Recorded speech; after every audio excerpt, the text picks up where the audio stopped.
Welcome to little lantern. இன்னைக்கு நாம கால்ரிட்ஜோட 2 major concepts பார்க்க போகிறோம். Fancy versus imagination. நிறைய கான்செப்ட்ஸ் கால்ரிட்ஜ் சொல்லியிருந்தாலும் எல்லாருக்கும் மேஜராக வர டவுட்ஸ் இந்த 2 கான்செப்ட்ஸில் தான்.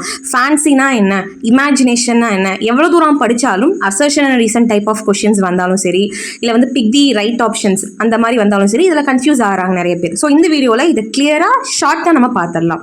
ஃபேன்சி ஒரு மெக்கானிக்கல் பவர்னு சொல்கிறோம், மியர்லி அரேஞ்சிங் எலமெண்ட்ஸ்.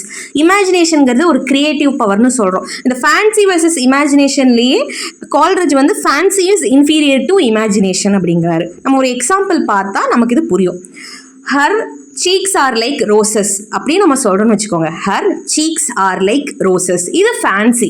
ஏன்னா ஆல்ரெடி சீக்குங்கிற ஒரு பொருள் இருக்குது, ஒரு part of the human body, இல்லை ஏதாவது ஒன்று ரோசஸ்ன்னு இருக்குது, ஏதாவது ஆல்ரெடி ரோசஸ் எக்ஸிஸ்ட் ஆகுது. அப்போ ஆல்ரெடி இருக்கிற ஒரு விஷயத்த நம்ம கம்பைன் பண்ணி சொல்கிறோம். ஸோ இது இருக்குது, இங்கே இருக்குது. So merely arranging ideas. இல்லை ஒரு ரைம் ஸ்கீம் வைக்கிறோம், ஒரு போயம் கம்போஸ் பண்ணுறப்ப ரைம் ஸ்கீம் இப்படி வச்சுக்கிறோம். ஒரு லேர்ன் பண்ணிட்டு ஓகே இதுக்கு ஏபி இருக்குது, நம்ம இதை இப்படி அரேஞ்ச் பண்ணால் இந்த ரைம் ஸ்கீம் வந்துடும். இல்லை roses her cheeks are like ரோசஸ்ங்கிற இது ஒரு இமேஜினேட்டிவ் பவரோ கிரியேட்டிவ் பவரோ கிடையாது. சீக்ஸ் ஆல்ரெடி எக்ஸிஸ்டா இருக்கு, ரோசஸ் ஆல்ரெடி எக்ஸிஸ்டிங்கா இருக்கு, ரெண்டையும் சேர்த்து வைக்கிறோம், ஒரு கம்பைன் பண்ணி வைக்கிறோம். இது மட்டும் தான் ஃபேன்சி.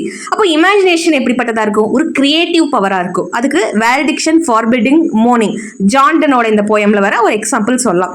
அந்த லவ்வர்ஸை காம்பஸோட லெக்ஸ் கூட கம்பேர் பண்ணியிருப்பாரு. பிலவ்டு சென்டர்ல இருக்காங்க சரிங்களா, அந்த இன்னொரு காம்பஸோட லெக் சர்க்கிள் போடுறோம் இல்லைங்களா, அது சுத்திட்டே இருக்கும். So though the lovers are apart, one day or the other இன்னொரு லெக் இருக்கு பாத்தீங்களா, அதாவது இன்னொரு லவர் இந்த சென்டருக்கு வருவாங்க. ஸோ தோ they are separated, they are United, somehow they are United. அந்த இன்னொரு காம்பஸ் லெக் இருக்கு பாத்தீங்களா, இது திரும்ப சென்டருக்கு ஒரு நாள் வரும். ஸோ இப்படி லவ்வர்ஸை பத்தி சொல்றப்போ இந்த மாதிரி ஒரு எக்ஸ்ட்ராடினரியா நம்ம ப்ரெசென்ட் பண்றோம் இல்லைங்களா, ஒரு இன்னோவேட்டிவா, இதை நாம இமேஜினேஷன் சொல்றோம். ஸோ ஃபேன்சிங்கிறது மியர்லி அரேஞ்சிங், அது ஒரு மெக்கானிக்கல் பவர் மட்டும்தான். ஆனால் இமேஜினேஷன்கிறது ஒரு கிரியேட்டிவ் பவர். ஸோ இதுக்கு தான் மிக்சர் வெர்சஸ் காம்பவுண்ட். இதை நம்ம மறந்துட்டே இருப்போம். இப்போ மிக்சருக்கு நம்ம ஈஸியாக பார்க்கலாம்.